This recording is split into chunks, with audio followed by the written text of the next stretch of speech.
രാധികയ്ക്ക് പഴയ പുസ്തകശാലകൾ വളരെ ഇഷ്ടമായിരുന്നു. പൊടിപടലങ്ങൾ, കിളക്കുന്ന ഷെൽഫുകൾ, കടലാസുകളുടെ ഗന്ധം, ഇതെല്ലാം കാലത്തിലൂടെ പിന്നോട്ടു പോകുന്നതുപോലെ തോന്നി. മഴയുള്ള ഒരു ഉച്ചകഴിഞ്ഞ് ഒരു സെക്കൻഡ് ഹാൻഡ് നോവൽ മറിച്ചുനോക്കുന്നതിനിടയിൽ എന്തോ ഒന്ന് അവളുടെ കൈകളിൽ നിന്ന് എന്തോ വീണു. കാലപ്പഴക്കം കൊണ്ട് മഞ്ഞനിറഞ്ഞ മടക്കിവെച്ച ഒരു കത്ത്.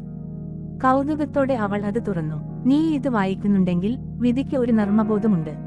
നീ ലണ്ടനിലേക്ക് പോകുന്നതിനു മുമ്പ് ഞാൻ നിന്നോട് പറയാൻ ആഗ്രഹിച്ചത് ഞാൻ നിന്നെ സ്നേഹിച്ചിരുന്നു എന്നാണ്. എപ്പോഴും അങ്ങനെ തന്നെയായിരുന്നു, എപ്പോഴും അങ്ങനെ തന്നെയായിരിക്കും. പേരില്ല, തീയതിയില്ല, വെറും വാക്കുകൾ, അസംബന്ധവും വിറയലും.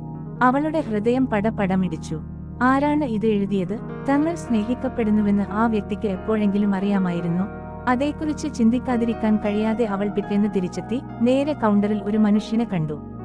ഉയരമുള്ള, കണ്ണട ധരിച്ച, ഒരു കൂട്ടം നോവലുകൾ വാങ്ങുന്ന ആളായിരുന്നു അവൻ. അവൾ എടുത്ത അതേ പുസ്തകം ഇപ്പോൾ അവന്റെ കൈകളിലുണ്ട്. ഇത് എന്റേതാണെന്ന് ഞാൻ കരുതുന്നു. അവളുടെ നോട്ടം ശ്രദ്ധിച്ചുകൊണ്ട് അയാൾ തമാശ പറഞ്ഞു. അവൾ മുഖം ചുളിച്ചു. സത്യത്തിൽ ഇന്നലെ ഞാൻ അതിനുള്ളിൽ എന്തോ വായിച്ചു. ഒരു കത്ത്. അയാളുടെ മുഖം മാറി. പതുക്കെ അയാൾ പോക്കറ്റിൽ നിന്ന് സമാനമായ ഒരു മടക്കിവെച്ച പേജ് പുറത്തെടുത്തു. എന്റെ മുത്തച്ഛൻ അത് എഴുതി. അവൾ ഒന്ന് കണ്ടെത്തുമെന്ന് പ്രതീക്ഷിച്ച് അദ്ദേഹം അത് എല്ലായിടത്തും പുസ്തകങ്ങളിൽ വെച്ചു. രാധികയുടെ നെഞ്ചു പിടഞ്ഞു. അവൾ എപ്പോഴെങ്കിലും അറിഞ്ഞിരുന്നു? ആ മനുഷ്യൻ ദുഃഖത്തോടെ പുഞ്ചിരിച്ചു. അവർ അങ്ങനെ ചെയ്തു. അവർ എന്റെ മുത്തശ്ശിയായിരുന്നു. കനത്തതും എന്നാൽ മനോഹരവുമായ ഒരു നിശബ്ദത അവിടെ നിറഞ്ഞു നിന്നു. ആ നിമിഷം രാധിക തിരിച്ചറിഞ്ഞു, ചിലപ്പോൾ പ്രണയലേഖനങ്ങൾ പ്രണയികളെ മാത്രമല്ല ബന്ധിപ്പിക്കുന്നത്, ചിലപ്പോൾ അവ അപരിചിതരെയും ബന്ധിപ്പിക്കുന്നു. അവരുടെ കണ്ണുകൾ തമ്മിൽ കൂട്ടിമുട്ടി എന്തോ ഒരു പ്രത്യേകത മിന്നിമറഞ്ഞു.